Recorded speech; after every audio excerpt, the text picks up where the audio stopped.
Good morning students. आज मैं आप लोगों को जो पाठ पढ़ाया था उस पाठ का एक्सरसाइज कराने जा रहा हूँ। आप लोगों को पिछले क्लास में लाइव क्लास में आप लोगों को पढ़ाया था भाषा, लिपि और व्याकरण। इसका एक्सप्लेनेशन पिछले क्लास में हो चुका है। आज इसका एक्सरसाइज कराना है। तो इसके एक्सरसाइज में पहला नंबर है, निम्नलिखित वाक्यों में सही या गलत निशान लगाइए। यानी कि जो वाक्य दिया गया है उसमें सही वाक्य है तो सही का निशान लगाना है, यदि वाक्य गलत है तो गलत का निशान लगाना है। तो पहला वाक्य हम देखते हैं। पहला वाक्य में कह रहा है, मन के भावों को केवल बोलकर प्रकट किया जाता है। ये बात सही है? ये बात सही नहीं है, क्योंकि मन के भावों को हम लिख कर भी प्रकट करते हैं, इसलिए ये बात गलत है। तो यहां पर गलत का निशान लगा दिए। दूसरा है, भाषा के दो रूप होते हैं। ये बात सही है। भाषा के दो रूप होते हैं, यानी कि दो मुख्य रूप होते हैं। ऐसे भाषा के तीन रूप भी माना गया है, एक सांकेतिक भाषा लेकर, लेकिन सांकेतिक भाषा का व्याकरण नहीं होने की वजह से हम लोग सांकेतिक भाषा को नहीं लेते, इसलिए भाषा के दो रूप होते हैं। ये बात सही है, मौखिक और लिखित। सांकेतिक भाषा की गणना व्याकरण में की जाती है। तीसरा नंबर है, नहीं, इसकी गणना व्याकरण में नहीं की जाती है, इसलिए यह गलत है। चौथा नंबर यानी कि घ नंबर, मौखिक भाषा भाषा की अस्थायी रूप है।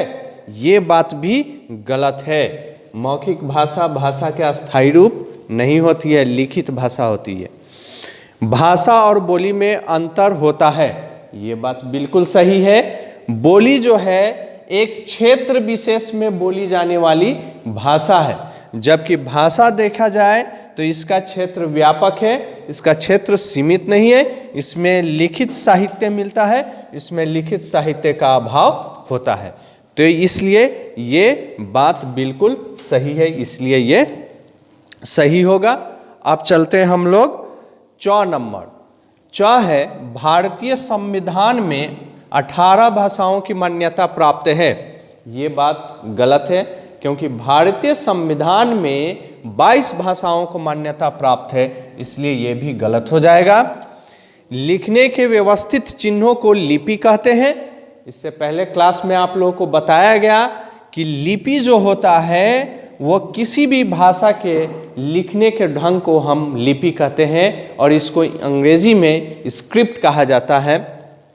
जैसे अंग्रेजी का इंग्लिश का स्क्रिप्ट हो गया रोमन, हिंदी का देवनागरी।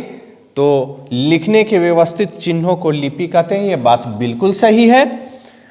अब आता है ज नंबर, व्याकरण के 2 अंग होते हैं।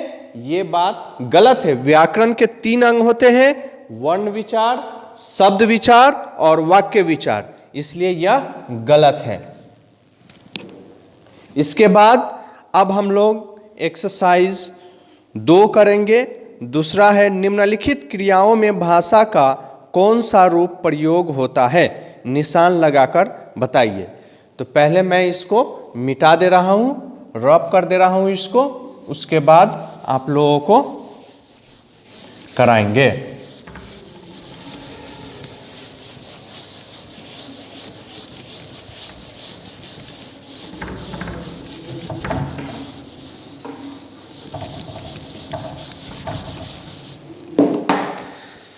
दो नंबर है, निम्नलिखित क्रियाओं में भाषा का कौन सा रूप प्रयोग होता है। निम्नलिखित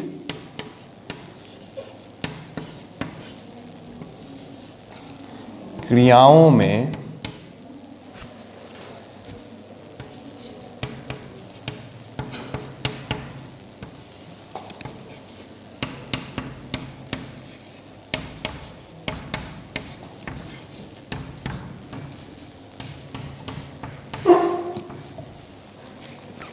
कौन सा रूप प्रयोग होता है।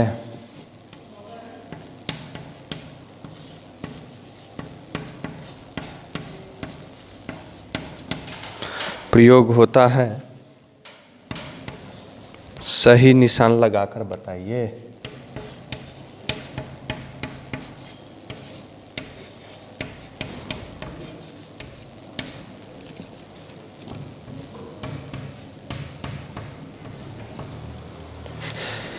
पहला है क नंबर, रेडियो से गाना सुनना। रेडियो से गाना सुनना। सुनना ये भाषा का कौन सा रूप है? इसमें ऑप्शन दिया है मौखिक भाषा और लिखित भाषा। तो इसमें कौन सा होगा? इसमें होगा सुनना। क्या हो गया, मौखिक या लिखित? तो मौखिक भाषा।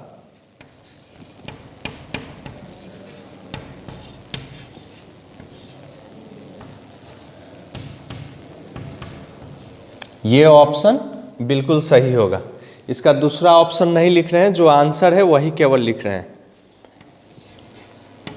ख नंबर, पत्र लिखना।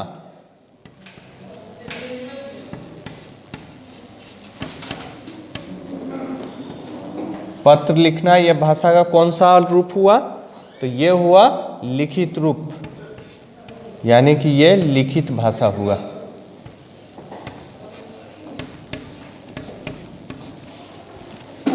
तो लिखित भाषा यहां पर क्या हो जाएगा? बिल्कुल सही होगा। ग नंबर, वाद विवाद करना।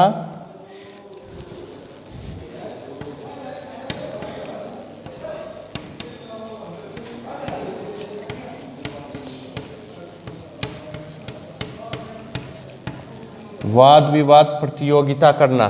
तो ये क्या हो जाएगा? ये भाषा का मौखिक रूप हो जाएगा, क्योंकि वाद विवाद में मुंह से बोलना पड़ता है। ये बिल्कुल सही। अब आगे आते हैं घ नंबर, दादी का कहानी सुनाना। दादी का कहानी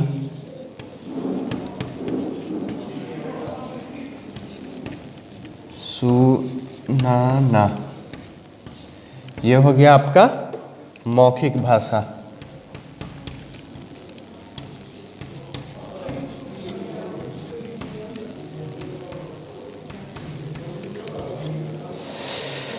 अब आगे ग नंबर। ग नंबर इस साइड ले चलते हैं आप लोगों को।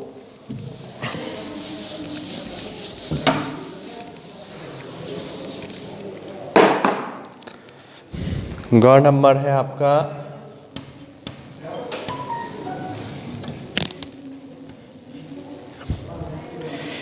ईमेल करना।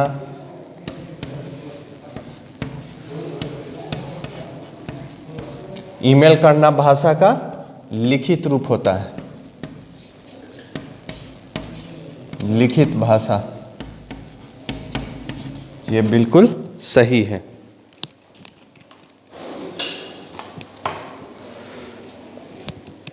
उसी तरह है च नंबर,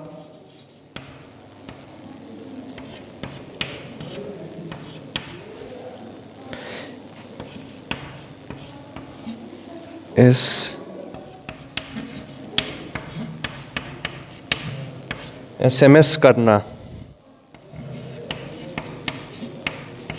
यह भी भाषा का लिखित रूप होता है।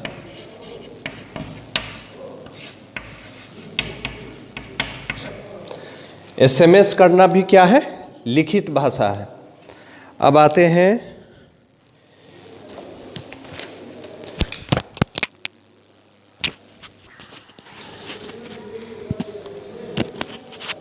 पहला आपका रेडियो से गाना सुनना।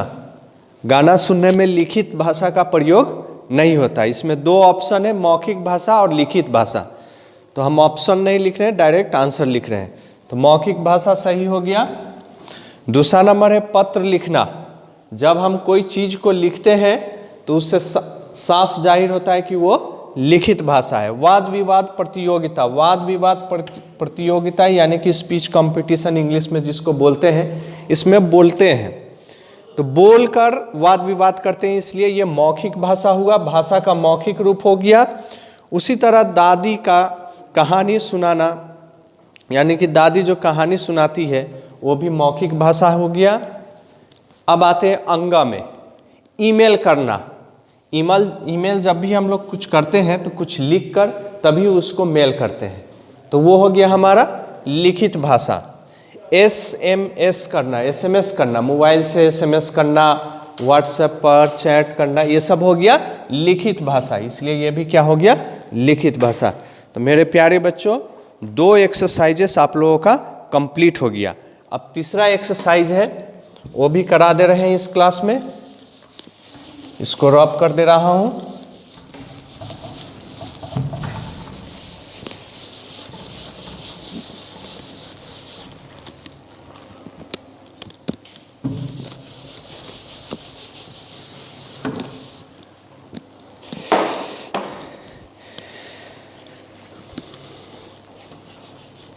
तीसरा नंबर है निम्नलिखित भाषाएं किन प्रदेशों में बोली जाती है, मिलान कीजिए।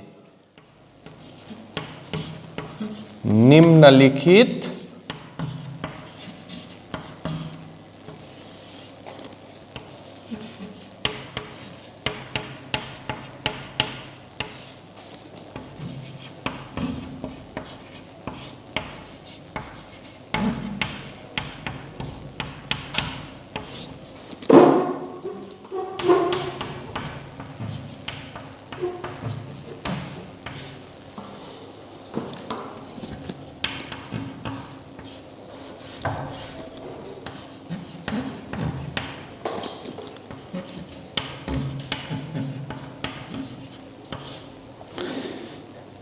प्लान कीजिए।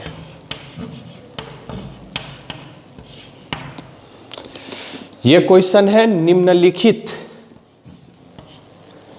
निम्नलिखित भाषाएं किन प्रदेशों में बोली जाती है, मिलान कीजिए यानी कि जोड़ा मिलाइए। तो पहला है इधर भाषा, इसके बाद है इधर प्रदेश। प्रदेश इंग्लिश में कहा जाए तो स्टेट का नाम हुआ, और भाषा यानी कि अंग्रेजी में इसको लैंग्वेज कहते हैं। तो भाषा में पहला दिया गया है कौन नंबर में, कश्मीरी, कश्मीरी। तो कश्मीरी भाषा किन प्रदेश में बोली जाती है, तो ये बोली जाती है आपका ऑप्शन में दिया हुआ है तीसरा नंबर में जम्मू कश्मीर में। इसको जम्मू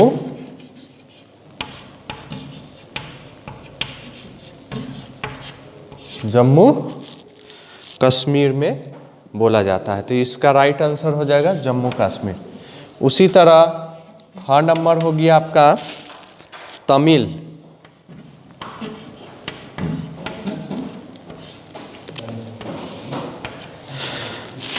तमिल, ये चौथा नंबर ऑप्शन जो है तमिलनाडु, ये होगा इसका सही, तमिलनाडु,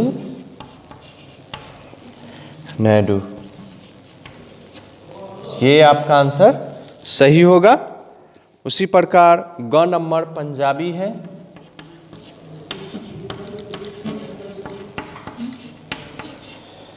ग नंबर पंजाबी है, पंजाबी का हो जाएगा पंजाब, ये ऑप्शन आपका है पंजाब, पांचवा नंबर में है। उसी तरह घ नंबर है बंगाली, बंगाली, इसका हो जाएगा आपका दूसरा ऑप्शन पश्चिम बंगाल, जिसको इंग्लिश में वेस्ट बंगाल बोलते हैं। पश्चिम बंगाल में यानी कि वेस्ट बंगाल में बंगाली भाषा का चलन है। उसी तरह अंग नंबर इधर कर दे रहे हैं हम, अंगा, अंगा में आपका है गुजराती।